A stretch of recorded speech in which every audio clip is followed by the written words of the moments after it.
Hello there, everyone. I guess I could say good evening from where I am in Utah, but hello, whatever time it is in your part of the world, and thank you for coming today, November 5th, 2020. My name is Lydia Trettis, and I am an evolutionary astrologer trained in the Jeffrey Wolf Green School of Evolutionary Astrology. I've been an astrologer for about 25 years. And I love evolutionary astrology, and I am so excited that Linda has invited me to speak today on the great conjunction of Jupiter and Saturn in Aquarius. Next slide, please. Thank you. This is quite a large topic, and I am someone, I'm just going to say right from the get-go, I am not a fortune teller. Teller of the future or a prognosticator. I use astrology as a tool for self-development, for self-understanding, to help tease out from the ball of life what's going on at any given time. And so today, I'm going to be talking about the great conjunction coming up next month of Jupiter and Saturn in Aquarius, and mostly talking about it through the personal lens. However, I am going to spend a little while on an overview of what that can look like for us, and a few dates and a chart, because it is handy, and I am an astrologer, so why not give a chart of that date of that conjunction. But I'll spend the latter part of the talk looking at the conjunction through the houses. I think so often I want to know how things are going to affect me personally and how astrology can help me in any given situation. And so we'll spend at least half of the time, I would say, talking about the Jupiter-Saturn conjunct in Aquarius through the houses and through the lens of EA, from an evolutionary standpoint. So I'll jump in. There is a great conjunction of Jupiter and Saturn in Aquarius that's going to occur at 0 degrees. It's a new phase conjunction on the 21st of December, 2020, which happens to be the solstice. And I think I'm actually going to be doing a little mini Zoom talk on that day as well. We will look at the nature and function of Saturn and Jupiter in evolutionary astrology, the nature of Aquarius and Uranus in EA, and we will also look at the general lay of the land with this move from Capricorn to Aquarius during these electrifying and changeable times. Next slide.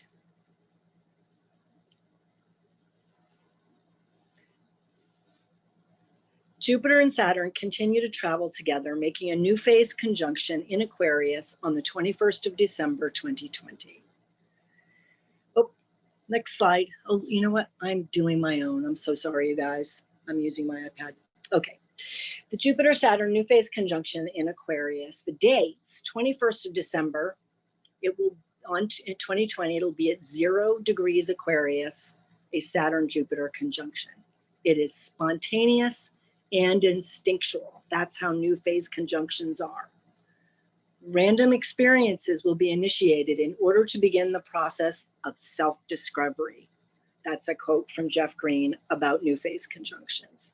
It will be an opportunity to get a perfect updated container for our own individual vibration. I'll be doing a lot of talking about vibrations and containers and energies, because that is all Aquarian and containers are very Saturnian.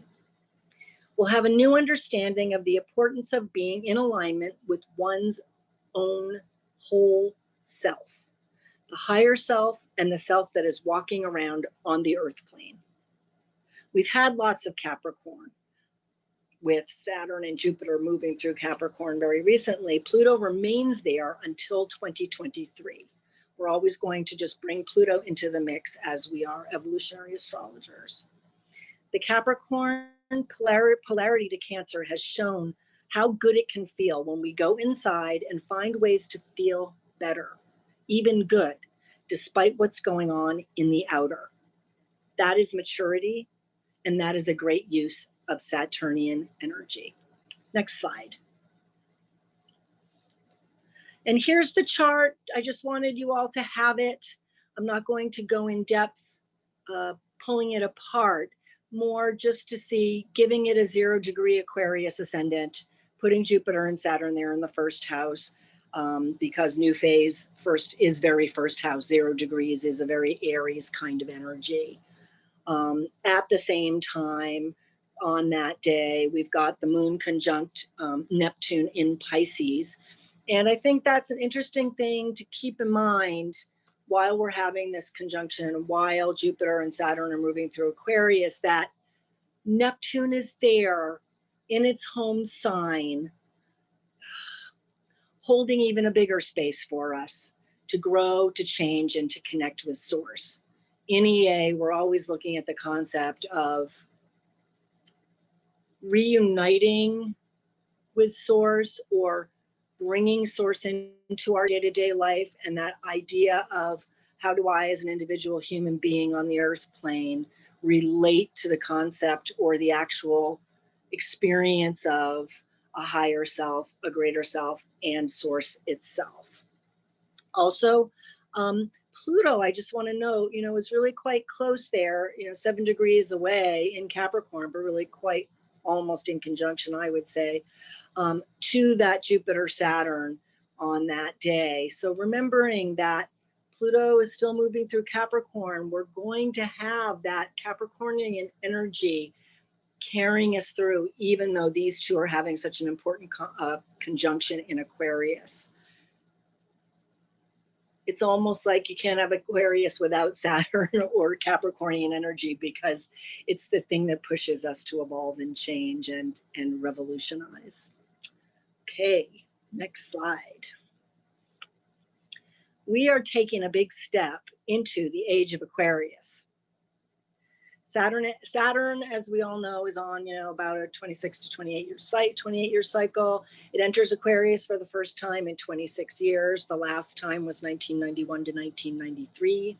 Jupiter was last in Aquarius from late 2008 through 2009, because Jupiter is on a 12-year cycle. And the last conjunction of Jupiter and Saturn in Aquarius was more than 600 years ago. I'm going on trust. I saw someone else's article. Going on trust that this is true. January 7th, 1405. I didn't go back to ephemeris all that way back, but I'm going to trust. It was a very long time ago. On 21st of December, 2020, it will meet with Jupiter in a new phase conjunction.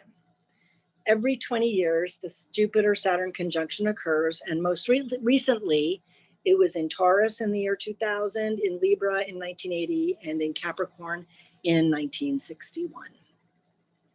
Next slide. I am introducing a concept, and I imagine many of you are familiar with the works of Alice Bailey from much earlier in the 20th century, but she was someone who talked at length about the coming of the Aquarian age, the new age, that we're firmly into now. But I would say that with this Jupiter-Saturn conjunction, we are really moving into the age of Aquarius, into this new age that has been spoken of for a very long time now. And there was a concept that I just want to share with you guys, because it's been really important for me in my life as a human, as an astrologer, the idea of the new group of world servers.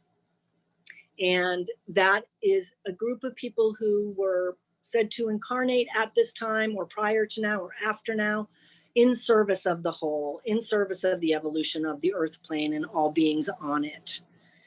And that is all a very Aquarian concept. And I feel like for me, I'm shy, and I'm shy about giving these talks, but I want to serve. And I'm at home, I'm pretty much in isolation most of the time, and I can share with you what experience I have of Aquarius and Uranus as an evolutionary astrologer with you. And that is something that I can give, and hopefully it's something that's useful for you. And that, I suppose, and I happen to have quite an Aquarian chart, I would say, though, that because all of us are incarnated at this time, and if you're listening to this today, or if you're listening to this on YouTube or on Facebook as a recording, if you've come to this, I imagine you're quite an Aquarian being, and I'm going to jump over to that and say a member of this new group of world servers. So I'm just going to read this just to get it in our consciousness for the course of this talk. The new group of world servers is a functioning, active group. Every man and woman in every country who is working to heal the breaches between people, to evoke the sense of brotherhood, to foster the sense of mutual interrelation, and who sees no racial, national, or religious barriers, is a member of the new group of world servers, even if they have never heard of it in these terms. And that comes from Alice Bailey and the entity that carries her message, the Lucis Trust. So I think it's beautiful, and it just reminds me, even if I'm sitting at home during these times, we're coming on an age where we can communicate all around the world as we're doing right now, regardless, and that I can do my small bit and sound my small note out into the world. And if it's of service, then I know that makes me feel like my life is worth living. Next slide, Linda. So I'm going to talk about the nature and function of Aquarius in evolutionary astrology. The modern ruler is Uranus, currently in Taurus. The traditional ruler of Aquarius is Saturn. Like I said, we can't have Aquarius and Uranus without the Saturn coming in. It's a fixed air male sign, rules the 11th house of community, friends, liberation, deconditioning, and individuation. Since conditioning is a continuum, we need to see our timeline and honor that timeline of how we've been deconditioned and how we are deconditioning in any phase of our lifetime or other lifetimes. It kicks off evolution for the individual and for the group. All traditions, methods, taboos, practices, strategies are up for revolution and change. On the flip side, we have, with Aquarius, often comes hand in hand alienation, ostracism, a trauma signature to be remembered, recognized, and healed. Next slide. The nature and function of Uranus and Aquarius, an impulse to transform, individuating expression, desire for liberation and freedom,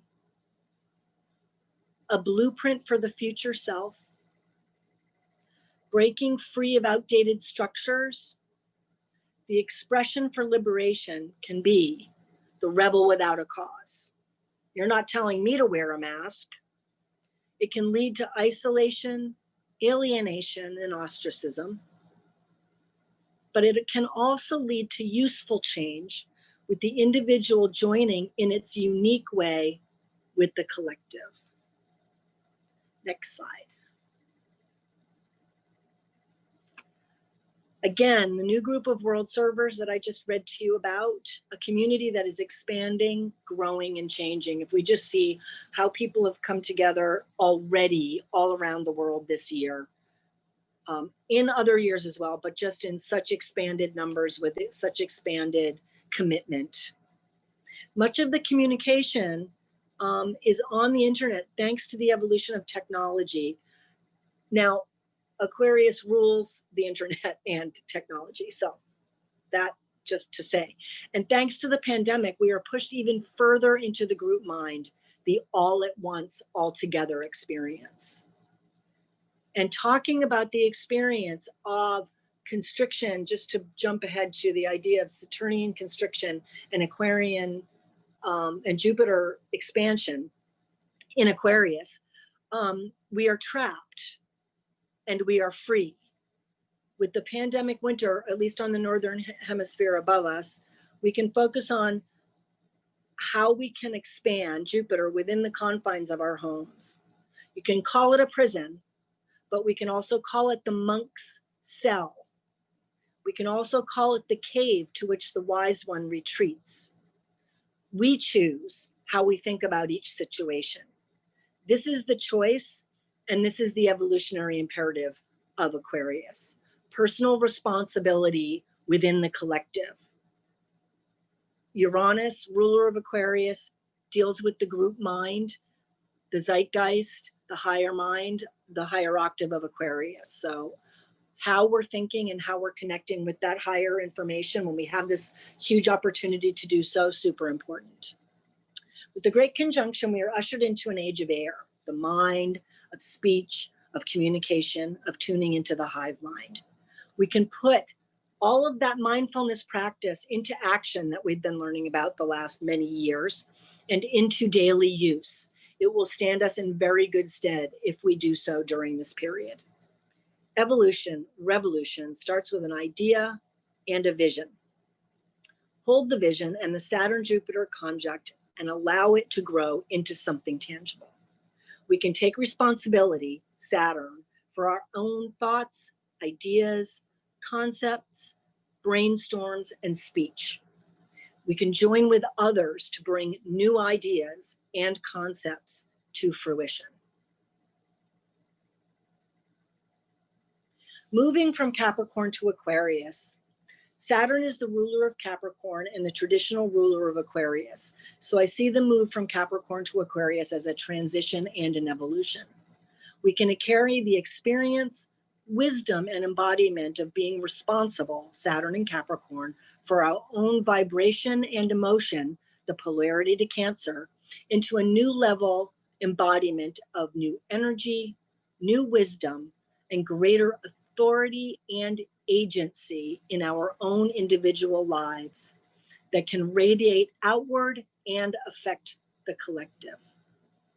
The last year of Jupiter in Capricorn has given us practice for how to find parameters for our grand ideas and plans. We have learned that making a blueprint gives us a place to put our brainstorms, our intuitive thoughts, our flashes of genius and insight. Capricorn and Aquarius can work hand in hand to ground what is new, revolutionary, and useful. Next slide.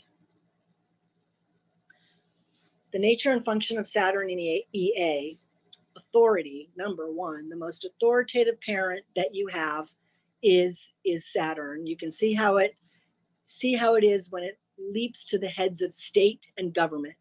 For really, family is the first government we encounter in our lives. Saturn rules structure, time, and rules. Also fear, just keep that in mind.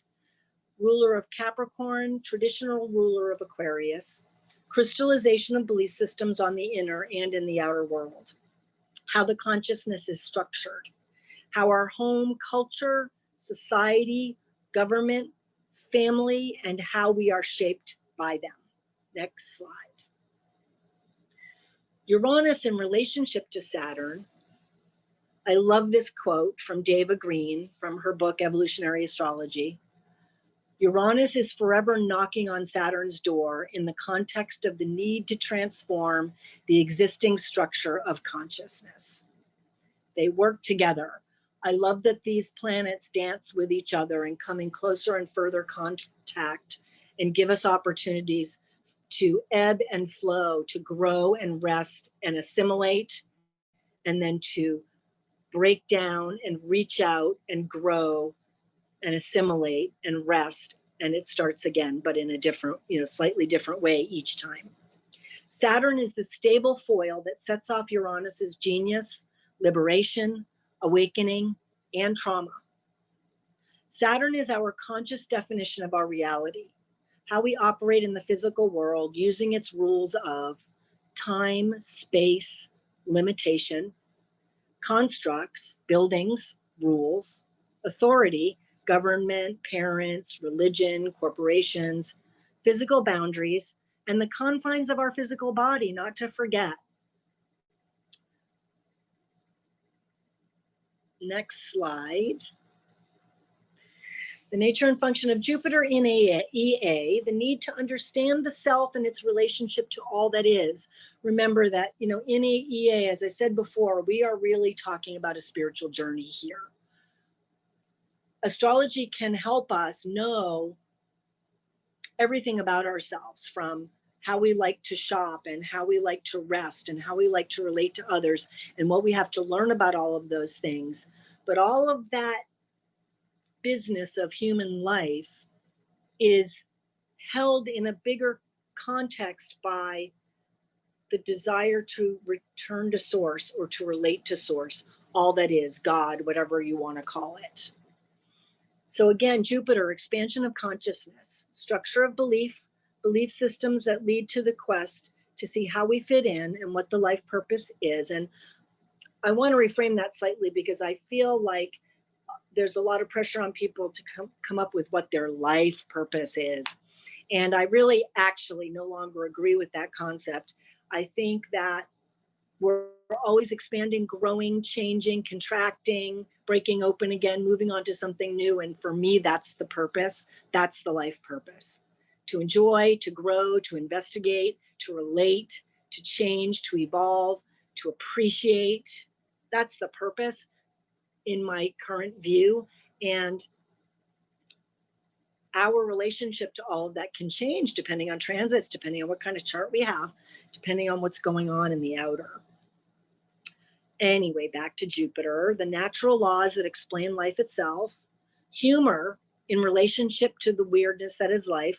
Sagittarius, ruled by Jupiter, you know, they like to laugh, they like to have fun, don't get too ponderous, good reminder. Freedom, independence, truth, the capital T, honesty, intuition. Next slide. So we're having a new phase conjunction, Saturn and Jupiter in Aquarius in December of this year. New phase of evolution is what it means. It's instinctual. When you're at 0 degrees of something, you're new at it. It's a first timer. So we are heading into, as a collective and as individuals, into new territory. It's going to be really, really interesting. So curiosity is something to keep in the back pocket or even the front pocket at the moment. We need to be free to try on new ways of being, to experiment. And we may ping pong back and forth between the new and the old. And you can see that on the outer with politics, for example, that the very extreme right and the progressive are really ping pong back and forth with their stories and everything in between. And that's what will happen on the individual level as well. I know for me that if I'm doing something new, the second I'm done with it, I want to do something like watch a TV show that I've watched 50 times and I know by heart. I want to go back to what's familiar, what I understand, what I've done a million times. And that makes me then feel safe to step back out again into the new. So I encourage both of those. With full phase, there is context. We have lived through it. There is completion. With new phase, we're experimenting. The good news is Aquarius wants to experiment. It is scientific, and it is inspired by flashes, gifts, and grace of genius. Next slide. How Saturn and Jupiter dance together. I'm just going to reveal to you guys that by birth, I have Jupiter at 5 degrees of Aquarius, and my Saturn is at 29 Capricorn. So I don't have this exact type of conjunction, but really quite similar. So I've been having this dance my whole life of having these two characters conjunct in my chart. And Saturn is in its nature contracts, provides structure, and applies rules and laws. Jupiter expands on ideas, on energies, and on intuition. Saturn says, how can I contain it? Jupiter is the balloon and Saturn is the string that allows the child to hold the balloon. Or Jupiter is the helium and Saturn is the balloon and the string. Jupiter is the idea and Saturn is the blueprint that contains it and allows us to share that idea with others in a way that others can understand. And I put that in big letters because I think that a lot of genius is going to be pouring into the individuals and the collective at the same time coming up, as Aquarius is the higher octave of Mercury. So one thing on a personal level that I can practice, and I'll use an I statement here, is when I'm pontificating or when I'm wanting to share my genius new idea about how we can save this, that, or the other, I want to really think about, okay, can people hear it? Can they hear it in the tone of my voice? Can they understand the words I'm using? Do they know my language? Do they speak a different language? Can I communicate it in pictures? That idea of the joining with others so that we can share this experience and develop it together is, to me, paramount. Next slide. Jupiter says, how can I make it bigger when aligned and not stepping on each other's toes? Saturn and Jupiter are well suited to each other. Jupiter wants to expand, and Saturn offers a framework for that expansion, if it is sensible. Saturn doesn't gamble, Jupiter does. It will rein in and offer careful steps to move forward for Jupiter's big ideas. Jupiter may feel Saturn is raining on its parade, but Saturn knows what works. It has a method, and it'll talk Jupiter down out of the clouds so that its ideas can actually be useful. Aquarius can inspire Saturn to find a new method, a better blueprint or container, so the side of Saturn that begins new things, makes new things, and breaks new ground must be appealed to. We are now responsible, Saturn, for the structure of our own belief system. We need to expand into our full selves, our full power and authority, led by how we think and how we behave, to inhabit a world of our own making. Next slide. The news is fake. We all know it, right? So we can't rely on that. We need to use our own inner compass, our own intelligence, our own value system, our own inspiration. We will need to be true to ourselves to be true in our relationships with others. It also means doing our own fact checking and running it through our own inner BS detector, which again is super Aquarian. Rather than being fed a bunch of information by an organization, by a government, it's time now for each one of us to take responsibility for our opinions and ideas and see if they're true for us. Takes more work, but more freedom, more liberation, more individuation comes from it. While moving through Capricorn, along with Pluto, Saturn, and Jupiter, we experienced the result of restriction and outmoded authority structures. We felt the need for expansion and truth. We experience the effects of authority trying to bend, constrict the truth to the breaking point in our governments, healthcare systems, Capricorn again rules the physical body, and our family structures. Fear and revolt were one result, because Capricorn, like I said, rules fear. Revolt comes from too much authority, so it can happen in Capricorn. The move through Capricorn also called on us to start getting familiar, sorry, next slide, you got it, Linda. Getting familiar with the vibration of our personal power, our personal life structure of daily work, diet, health, and family life. Our ideas of expansion, authenticity, the concept of personal truth in regard to our belief systems, and how that radiates out from us. Next slide. Okay, this is evolutionary astrology. So, of course, we always are looking at polarity points. And the polarity point for Aquarius is Leo for this conjunction. So just keeping in mind that beautiful Leo energy. The polarity point is always considered in EA. We include the polarity point. We travel back and forth on the line of opposition between the conjunction of Saturn, Jupiter, and Aquarius, and what the experience of that would be in Leo. Leo is creative self-expression in fixed fire. We are creating something new and breaking new ground as individuals and a community in Aquarius. The Leo polarity point warms it up, adds a feeling of generosity of spirit and personal flair that can be detached and removed when we're only in Aquarius. That's the beauty of polarities. Leo makes room for personal, creative contributions for the good of the whole. We can find our role and we can define the role. The house and polarity house of the placement of the conjunction can be a guide as you're looking at your own chart. Next slide. The square is in effect for all of 2021 and 2022. January 2021, of course, is really when it kicks off. I'll get to that in a minute. There's a whole lot of Aquarian energy going on with these planets that are far enough away from us that they affect both the individual and the collective profoundly. Uranus works with the individuated unconscious. Areas affected are value of self, value systems, how we value the planet, and all beings on it. Taurus is a Venus-ruled earth sign, of course. We can channel the genius revolutionary energy in this square by tuning into what we love, how we love ourselves first, and how we align with actual love energy. We are the radiator that is powered by Uranus and Taurus, squaring Jupiter and Saturn. Jupiter will want to make sense of the genius coming through. Saturn will give it context, and a container will order the genius, or try to. And Taurus lets us see what the value is in it, especially for us personally. Next slide.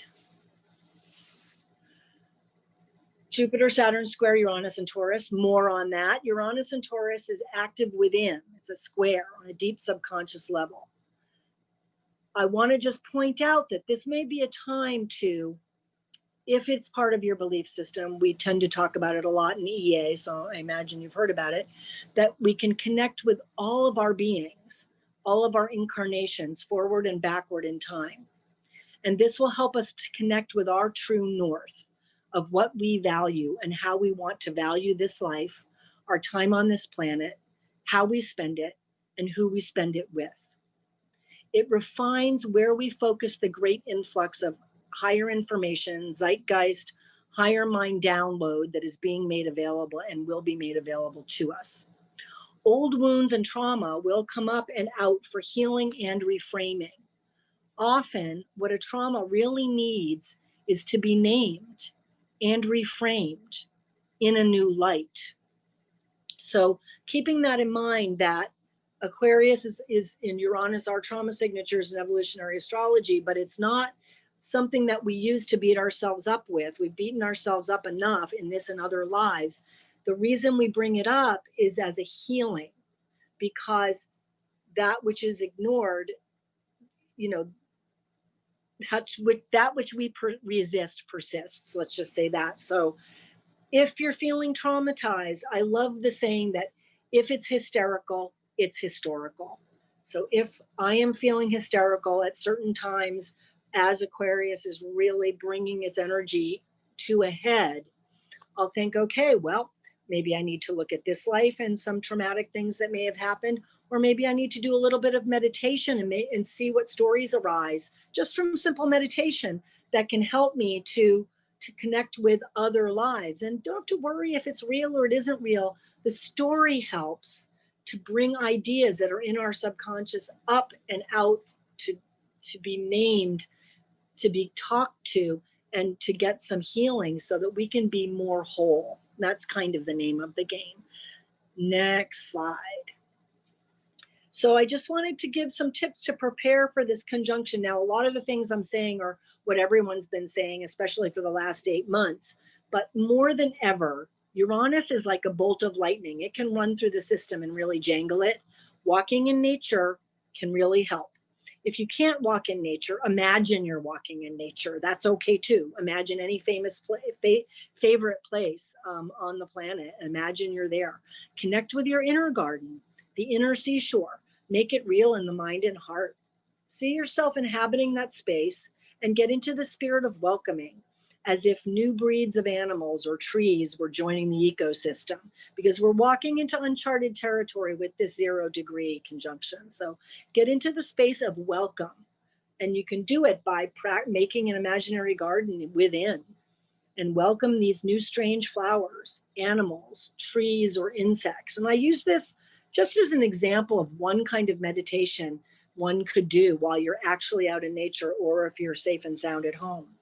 Be mindful of thoughts and words. We become what we think and say more than ever. Keep the vision of what you do want and not what you don't want.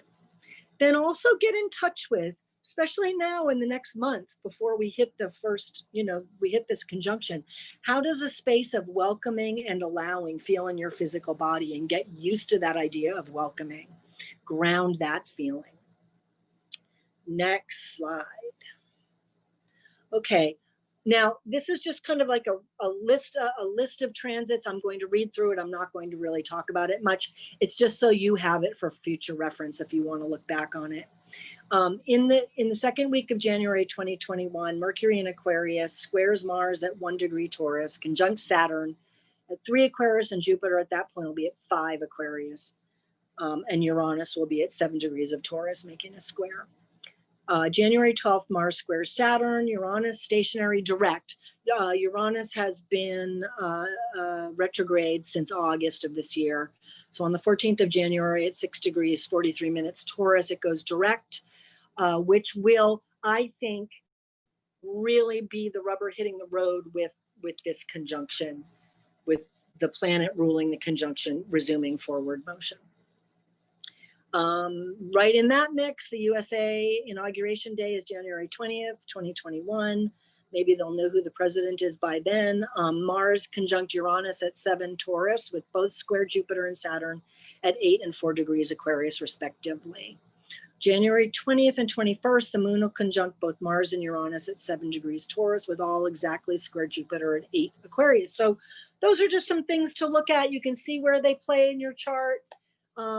And that may be of interest to you, just to see how it plays out for you and what effects it has on you. Next slide, thanks. So I want to talk again before I get into the discussion of the houses and the conjunction going through the houses, of minding our thoughts and minding our speech. Again, Uranus is the higher octave of Mercury. The north node of the moon is in Mercury-ruled Gemini. So that, and of course in EA, we're always looking at what the nodes are doing. So with the regular old octave of communication being Gemini, the north node is there.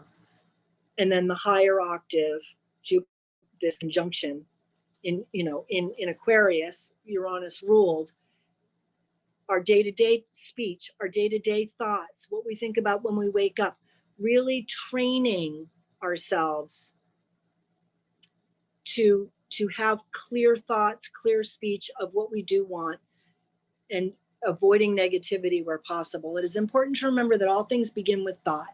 Keeping a careful handle, Saturn, on our ideas and words at this time is paramount.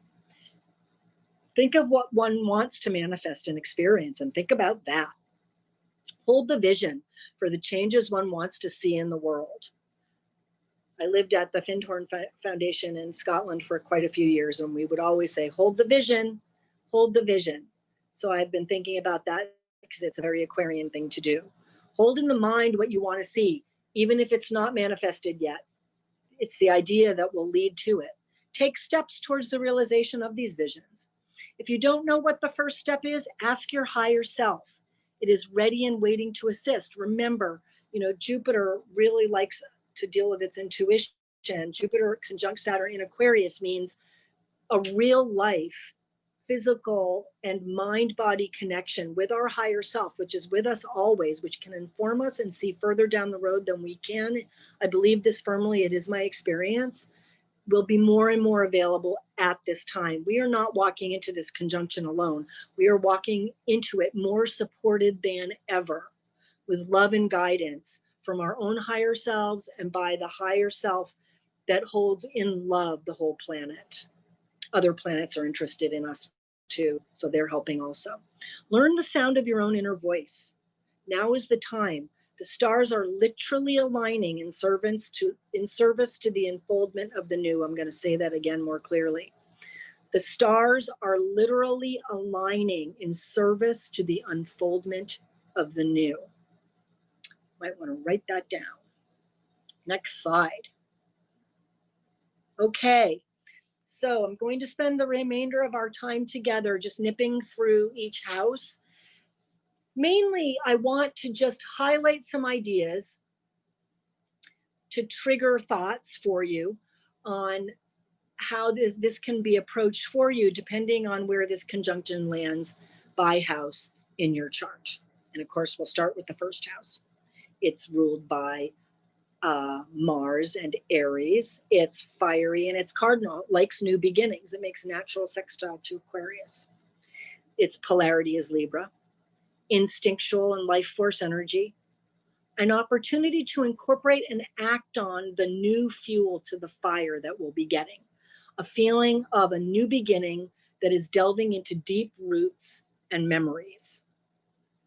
New courage, new ideas, new willingness to be a pathfinder.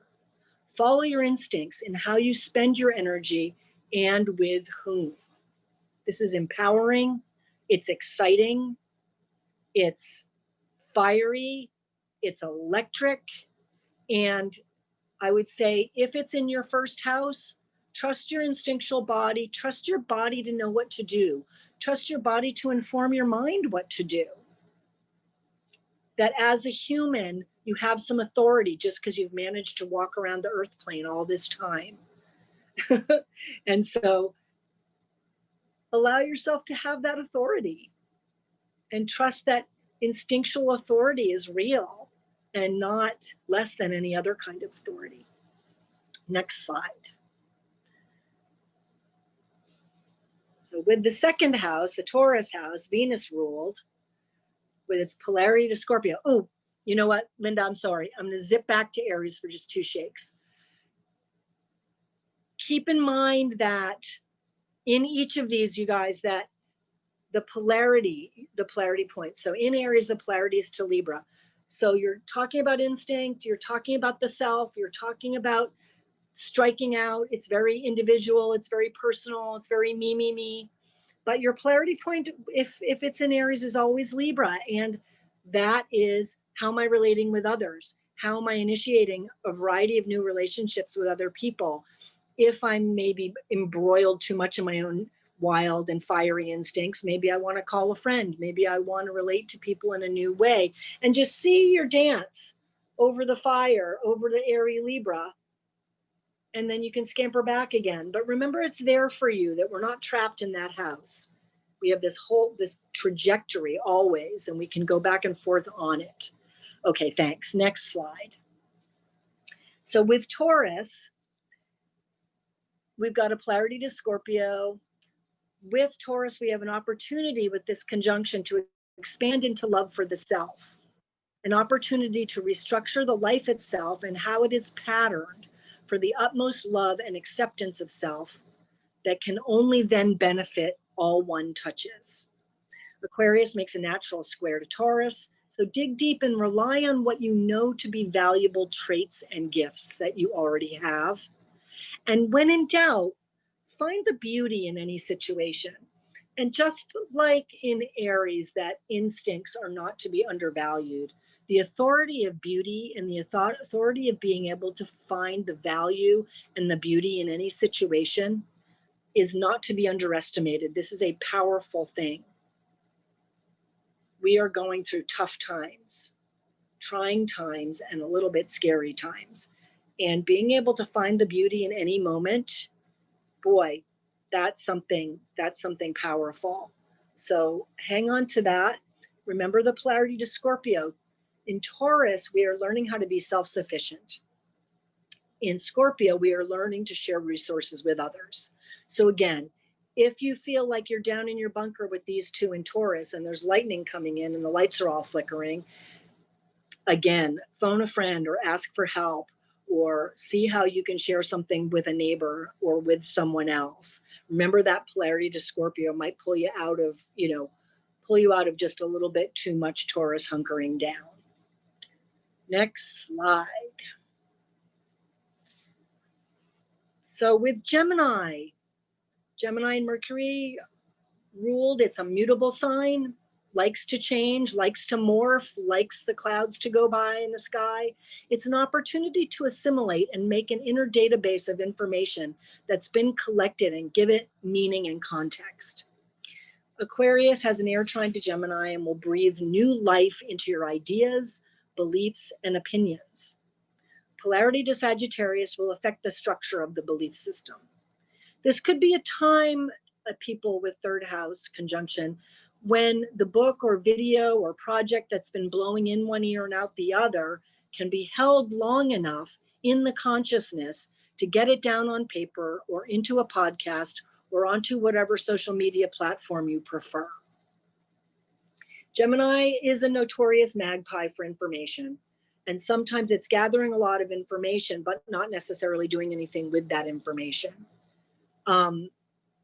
With this beautiful container of Saturn in Aquarius and Jupiter expanding into the container, imagine a blank page, a blank computer screen. You're being given here kind of let's just imagine a blank computer screen of someone who's about to write something, but the computer, instead of being plugged into the ordinary electrical socket, is plugged into the zeitgeist, into the group mind, into higher consciousness. That is what's going on with this conjunction if you've got it going on in your third house or some aspects to it. So I would say it's also just going to give an opportunity to organize some of that magpie-ness of Gemini into useful information. And some of it you can jettison, some of it you can keep. Next slide. Fourth house, Jupiter-Saturn conjunction. Just going to shift in my seat slightly. The fourth house, the house of the home, Cancer, moon ruled, it's water sign, it's cardinal. Will have an increase in the ability to accept responsibility for one's own emotional body and ego. Expansion of inner strength and security through daily practice. An opportunity to have improved relationship with and structure for integrating the emotional body with the whole self. The moon and emotions are a jumping off point for evolution. When we embrace our whole selves, we increase personal power and authority. Now, the fourth house is the house of the home. The moon is there, and the moon is the activator of evolution. The emotional body and the moon are activators of evolution. So if you're having this conjunction in the fourth house, it may feel like where you come from at core is being shaken and stirred and jangled and asked to really hold its own. But its own might be something new. And boy, these people are going to have an amazing opportunity to feel on a whole new, deeper level, on a more secure level. I'm really getting that. It's going to be a more secure level because Saturn, with its structure, you may find new ways, people with this conjunction may find new ways to process their emotions, new ways to express their emotions more joyfully, more fully, more quickly. Maybe they're not going to be, might not take 6 months to process something. You may be able to process something by talking about it for 5 minutes or singing or dancing about it for 5 minutes. Really allow yourself to experiment with new ways of being in touch with and honoring and allowing authority for your emotional. Remember, a lot of this is about authority. Capricorn, Aquarius, Saturn, Aquarius stuff is a lot about authority. So remembering that discounting our emotions is never great, but when they're handled in a mature, contained way, like properly contained way, there's enormous power in it. There's enormous power in it. Yep.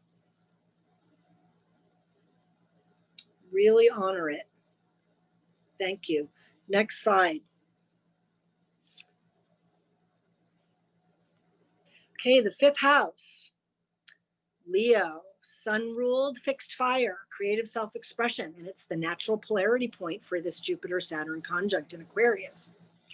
Opportunity to incorporate new creative methods, be they artistic, romantic, child rearing, as a vehicle for truest creative self-expression. How can we creatively evolve? How can we give our unique contribution to the whole through our creativity? So if you've got this conjunction in the fifth house, you're naturally engaging a lot with this conjunction because its polarity point is Aquarius.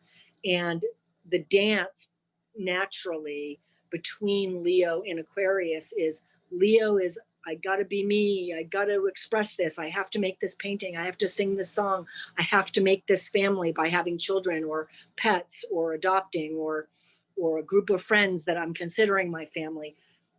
It wants to create something that it says, this is me, and this is my identity. And it's an individuating factor. It takes its show on the road when it brings it to Aquarius, when it brings it to the 11th house.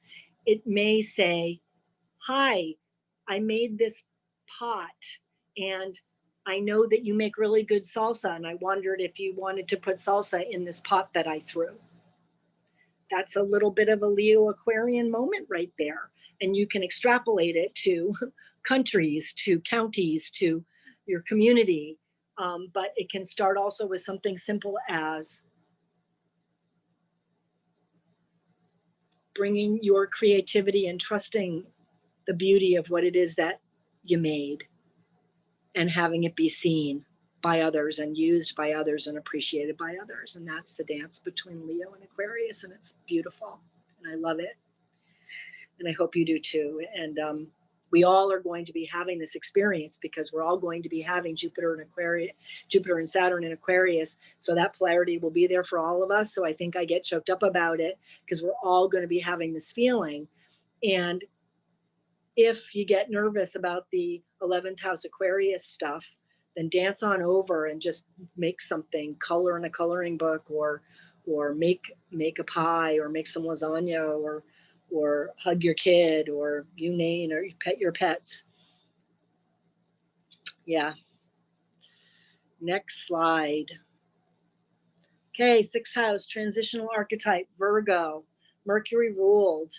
Again, so that ties in because it's Mercury ruled, lower octave, and Uranus being the higher octave.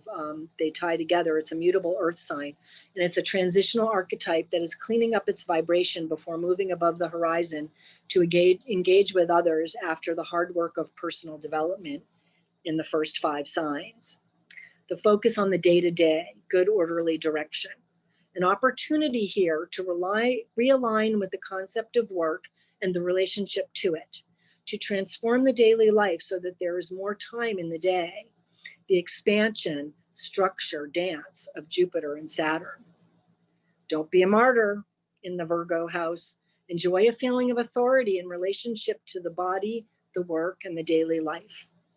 Take care of self. Food, sleep, fun, self-care, and self-acceptance so that you can enjoy minimum input for maximum output. Again, and Virgos are great at this. So if you have this conjunction in the 6th house, you can enjoy learning some minimum input for maximum output. Give a real contribution in an orderly fashion without wearing yourself out. Help those who struggle with change, because Virgo's really good at change. So in this house, with this, if you have the Jupiter-Saturn conjunct in Aquarius in the 6th, it can revolutionize the way you take care of yourself. It can revolutionize your health. You can individuate at work. For example, many people are working at home. That's an individuation right there. And that practice of individuating from the group at work and having that separation at home can then sort of radiate outward to other parts of the life. And that lesson can be learned in other parts of the life. The 6th house is work and the attitude towards it. It's service, but service without suffering, without martyrdom. The polarity, of course, is to Pisces. And so it's bringing the spiritual into the day-to-day.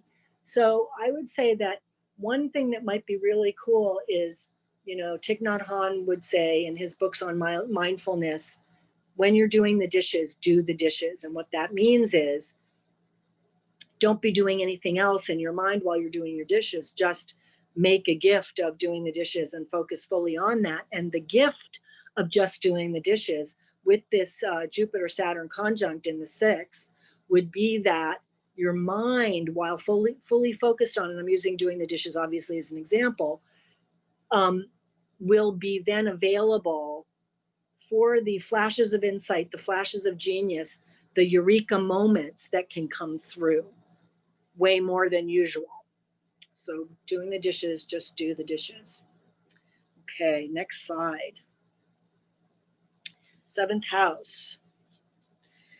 Up above the horizon now, Libra is the 7th house, Venus ruled, it's cardinal and it's air. Experiencing how and who it wants to be by engaging in a variety of relationships with others to feel an increasing balance of authority in relationship. Polarity to Aries, natural air trine to Aquarius, opportunity to experience more of the self in relationship and through evolution of the relationship. To dare to experiment with different ways of relating and to find new ways of structuring relationships so they work on all levels. Gain new information from new sources of how partnership works for the self on all levels. Remember that retreating can help with relating. The polarity point to the 1st house. So if you've decided to, I don't know, try dating in a new way, for example, or try relating to your partner or partners in a new way, and it gets to all be a little bit too much, because cardinal signs, just in EA, we always talk about, 2 steps forward, 1 step back with cardinal signs. They're initiatory energy. They're beginning something new, but then they'll scamper back a little bit and regroup because it was a little scary maybe, or a little bit of a risk. So they'll regroup and reflect on how they did with it, and then they'll embark once again. One of the ways to take the 1 step back is to hightail it over to the 1st house, its polarity point in Aries, and be a little self-centered. Play some video games, look at some TikTok videos, just whatever is relaxing, whatever you want to instinctually do, and then re-engage, because what's going to happen for people with this conjunction in the 7th house is, wow, kind of a new concept, a new electricity about how you relate, new ideas about what kind of people you may want to be friends with, what kinds of people you may want to work with, how you want to be. Maybe you're going to allow more of your personality and who you really are to be revealed to your colleagues, to your partner, to the people that you date, to the person at the grocery store, and what feedback you get. And you may be looking at people and seeing people as if the scales have fallen from your eyes through this period, because there's a purification from that electricity of Aquarian energy and an individuation that perhaps some of the old conditioning that you've gotten in the natural square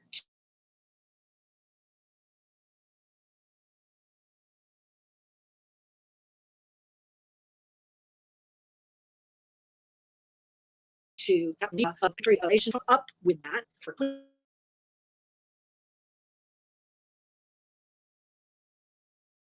clearing, for healing. It'll be in one house. Okay, next slide.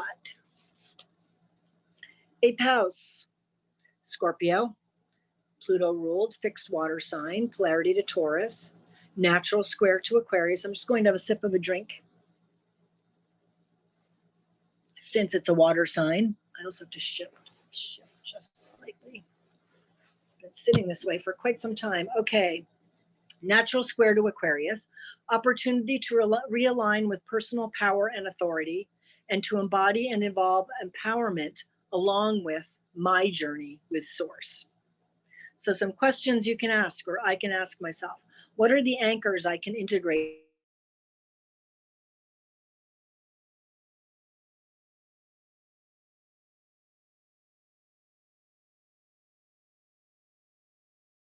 in my story? Unfolding with the love of Source. Again, there is enormous love for all of us here. There is enormous support from Source. We are not alone in this journey. There's a feeling of alienation that one can have with Uranus, with Aquarius. It's well documented and discussed. But remember that it's all happening within the container of a loving experience, of a field, a greater field that is holding us on the earth plane. You could call it gravity. You could call it a kind of atmosphere. You could call it the etheric. You could call it all kinds of spiritual bodies. We sometimes like to see what it feels like to be alone, because then it makes us see how we want to then relate. And I'm bringing this up in the context of Scorpio, because sometimes Scorpio who really wants to reunite with Source, can be a little bit scared of reuniting with Source. And so I talk about the reminder that we are being held, we are being supported in this journey. And we can remind ourselves of that in Scorpio by doing some Taurus stuff, having a nice meal, having a comfortable cozy and a chat with a friend, having a nice hot bath, having some me time, because Scorpio is generous. It is wise. People come to it and tell their secrets. And sometimes that can be, even though Scorpio loves hearing people's secrets, it can start to be too much. So you can nip over to Taurus for a while and just hunker down a little bit under the duvet and relax and do creature comfort stuff before going back into the bigger picture, higher mind, answering the deeper questions, and the busy business of evolution and connecting with one's power and empowerment in Scorpio. Remember, this is a journey that can be made richer by the sharing of it, and that is because the Scorpio house is about shared resources. So remember, you're not doing this alone, that others can help you and you can help others if you have this conjunction in the 8th house, or making a big aspect to something in Scorpio in your chart. In the 9th house, we've got the Jupiter-Saturn conjunction, Sagittarius, mutable fire, opportunity for revolution with and restructuring of ideas and ideologies, trusting the intuition to grow a way to believe is your own. Polarity to Gemini asks you to integrate all of the new and old bits of information you've been gathering and sift through, finding what works for you. Paint a new picture of who you are via how you see and believe based on intuition. Allow yourself to experience the truth of who you are. When we get into the 9th house, we're making a journey of exploration of the self. We're making a journey of the exploration of the belief systems, some of which have been injected into us by family, culture, religion, government, job, corporate culture, friend culture, you name it. And what's going to be up for revolution and individuation is our belief systems in the 9th house, the journey to ourselves, the journey to the within. The polarity of Aquarius is down to Gemini, and it might be, if things get too deep, or if you're feeling jangled by, oh my God, what do I even believe anymore? Is that conspiracy theory true? Maybe I've got it all wrong. I mean, really, there might be some crisis of ideology going on if it's in that house. And if that happens, sometimes the remedy, again, is the polarity point. You know, call a friend and have a really irrelevant chat about nothing and no one and what you had for lunch, or go take a, third house stuff is short distance travel. Go walk around the block a few times, or take a hike, and or watch something funny on TV. These things will help to break the crystallization, which Uranus kind of has sometimes with it, and break the crystallization of that process, because there are belief systems that are ingrained sometimes lifetime after lifetime. And people with Sagittarius, that stuff might come up for review in a big way, and stuff from past lives that I've never remembered a past life ever, and all of a sudden you dream, or you have a flash of insights like, where did that come from? I feel like, a first century Viking, and what is that about? And I remember being killed, and know that that's all part of it. Look at what you believe now. Look at that it didn't come from just this time around. It came from a continuum. It came from being ingrained or informed over many lifetimes often, if that is your belief system. So go easy on yourself. Trust your intuition. With Sagittarius, we're developing our intuition. Rather than a pontiff telling us how to believe, we are developing our own intuition to inform our belief system and to restructure our belief system. And that is really going to be up for big time review if you've got that conjunction in the 9th house. So, did I read the whole thing? Paint a new picture of who you are via how you see and believe based on intuition, and allow yourself, I'm saying it again, to experience the truth of who you really are. In the 10th house, I feel like this is kind of an awesome placement for this conjunction. Capricorn, Saturn ruled, cardinal, Earth, natural polarity to Cancer, opportunity to exhibit personal authority on the stage of one's life. Walk fully into the career family experience and the embodiment of the whole and healed adult. If there is something you want to do or someone you want to be in this life, begin it. Again, 10th house, Capricorn is a cardinal sign. So that's a new phasey kind of thing. Get up on that stage, do that TED Talk, trust your authority, experience and desire to share your gifts may come up. The 10th house is about being a grown-up. It's about being an executive.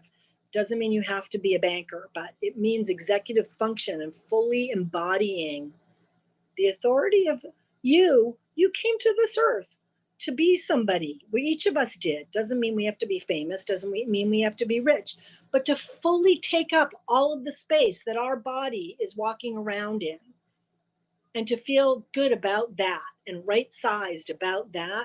That's the Capricorn business. It's a lovely business. And what that Capricorn business then does is share who it is from a place of authority. And I mean like a good, grounded, right balance of ego and humility kind of authority on the stage of one's adult life.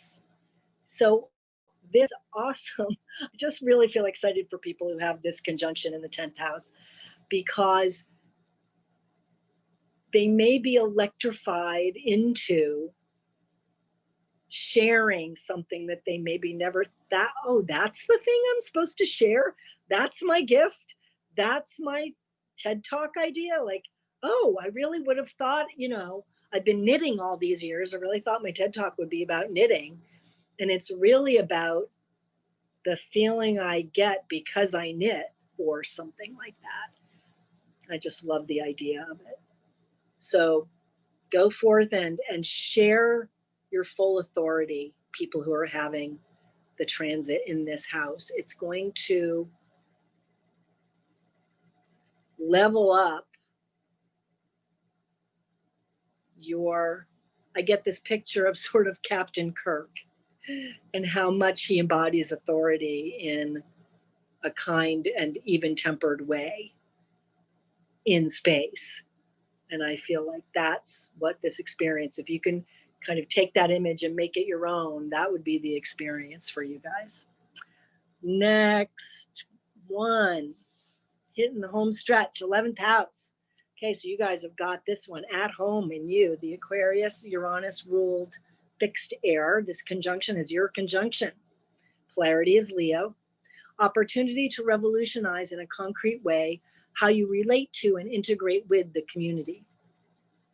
Opportunity to work with past trauma to contain it, heal it, replace, overwhelm, or scattered energy with coalescence and integration and strength. I know that's like a mouthful, but what that means is we're having an opportunity to allow those old trauma signatures to come up, have a look at them, and burn them to cinders if we need to, or transform them into glass.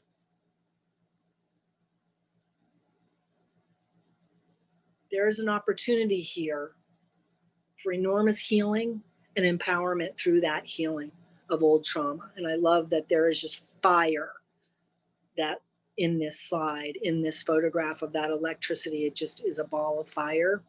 And it may come to your life as that in the best possible way. And I share, these things about astrology in a positive way, because I think that it is here to help us as a science. It is here to help us transform. If we can hitch our wagon to it and allow the energy to sort of come in and balance within us, then the transformation of these old wounds, these old trauma signatures, the journey to that can be made easier. It doesn't always have to be really hard. Healing and trauma, healing the old wounds, doesn't have to shock us into submission. It doesn't have to beat us half to death. It really doesn't. It can really be something more mindful, like, oh, because the detachment of Aquarius comes in, and this is sort of the lovely part of Aquarius is detachment. Oh, there's that wound again. There's that thing my mother did when I was 6. Oh, there it is. I'm really quite familiar with it. But you know what? I'm feeling this clarity about it, and I'm seeing another side of it that I never saw before. Wow, where did that come from? Could very well have come from this conjunction, because the time was now, and grace is in that lightning bolt. Grace is in the lightning bolt. So if we've grounded ourselves and made a preparatory, beautiful space inside that I talked about before, this can go much more gently and with much more ease, so then you can have fun, because Aquarians like to have a lot of fun too. Okay, opportunity to work with the past trauma in that big, long, weird sentence, except that you have something to bring to the party. Because again, that Leo Aquarius polarity, that in Leo, we're making the pottery, and in Aquarius, we're bringing the pottery to the party, putting salsa in it and sharing it with our friends. The bowl might have a crack, but the pudding or the salsa is delicious, and the crack is filled with gold. So we're the pot, we're the gold, and we're the crack, all of them. Okay, 12th house. Pisces, Neptune ruled mutable, water sign. Opportunity for internal expansion to gain a better awareness and experience of connection to source. Daily practice will help to make a container for spiritual expansion. Embodiment of personal holistic authority, the mind, body, spirit, and experience on the earth plane. Allow your whole self to be present in this life. Allow all parts to coalesce into the fullness of who you authentically are. And I want to talk about Pisces just for a sec, because I just love the way that Pisces, some people believe, embodies the energy of all the signs. So I know a few Pisces in my life who have the ability, if they're 30 years old, to relate to a 4-year-old, to relate to an 80-year-old, to relate to someone their age, different gender, different race, different language. They find a way to relate to everyone, because Pisces holds the energy of all of the experiences, and they can just tap into it as if they've had that experience. And so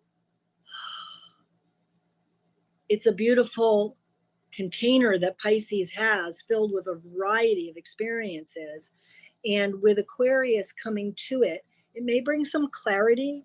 It may bring some clarity about who the Pisces is, the Piscean energy is in relationship to others, because sometimes Neptunian people can get lost when they're feeling everybody else's stuff. So I think the Uranus will come in, and if you've got this going on in your 12th, it's going to revolutionize, individuate your relationship to source, the path to source. Like the lightning bolt makes it clear as day for a second when it strikes. There may be those moments for somebody who's got that conjunction in the 12th house. That, and of course I'm having trouble putting my finger on it because it's Neptunian, but just bear with me for a second, that ways will be made clear, that new pathways will be burned through in the psyche and in the mind and in the relationship between the self, the higher self, and source, in new ways that are useful for the individual and for the whole, for the people who have this conjunction in Pisces. Allow your whole self to be present. Allow all parts to coalesce into the fullness of who you authentically are. And again, if you're feeling sort of too Piscean and too Neptunian and too sort of like, wow, I might blow a gasket from spiritual experience, then hightail it over to the 6th house, your polarity point. And I don't know, vacuum or clean out a drawer, do something really earthbound. And 6th housey Virgo-y, and then you can re-enter that space, the liminal space, that ayahuasca-y kind of liminal space. You don't need to be using drugs because you won't need them. This will be enough of a kind of cracking wide open kind of experience for all of us, individually and as a collective. This is just the beginning. And all of the, I just want to say to wrap up that we've been working on what is unfolding for a while. Capricorn set us up to examine our relationship to authority. The arrival of Jupiter and Saturn into Aquarius while Pluto remains in Capricorn, we revolutionize, evolve, and become true to ourselves and our communities in relationship to expansion, authority, and truth. With planets remaining in Capricorn, the old ways, the patriarchy, the oligarchy, pretending to be democracy, have stuck their claws in. The age of Aquarius is upon us, though, and the new ways are seated in us, among us, and through us. So I give a message of hope that there's big disruption going on right now. It's not like it's already happening. And the disruption is just so that the plates can then settle back down again into a new way. So the earth has a volcano and it brings a new thing. And then we have this gorgeous new mountain that came from underneath the sea that we couldn't see before. Well, any of those kinds of metaphors are what's happening now for us. And with this conjunction and moving forward into next year. So what is happening, you know, with the sort of disruption is just part of the kind of growing pains and the shifting around of the energies to make way for something new. So I give a message of hope for that. Hang tight, meditate, eat something nice, have nice chats with friends, make a beautiful space within that one can go to no matter where we are and find peace and solace. And know that we're held, know that we're always held and that grace is with us. And that those things are real, even if we can't always see them, but we might be more likely to see them coming up. So just, you know, keep that in mind. So I thank you all if you're listening today on November 5th, 2020, bonfire night, or if you're listening to this some other time in space down the line. My name is Lydia Trettis. I'm an evolutionary astrologer trained in the Jeffrey Wolf Green School of Evolutionary Astrology. I do readings and twice a month for new moons and full moons on my website, www.soulastro.com. I post a painting that I make just to keep me painting, and I do a new moon or full moon, I write a blog post on it. And I do readings. You can contact me there, lydia@soulastro.com. So again, thank you so much for listening. Thanks so much for participating, because this is a group effort. And this will continue to be a group effort. We're not on this planet by ourselves. Thank goodness. And Linda, I thank you so much for inviting me. I really enjoyed giving this talk. And I hope you have a nice rest of your day, wherever you are. Great. Thank you so much, Lydia. That was absolutely brilliant. And we look forward to seeing you again on December the 21st for our astrological overview for 2021. Thank you so much.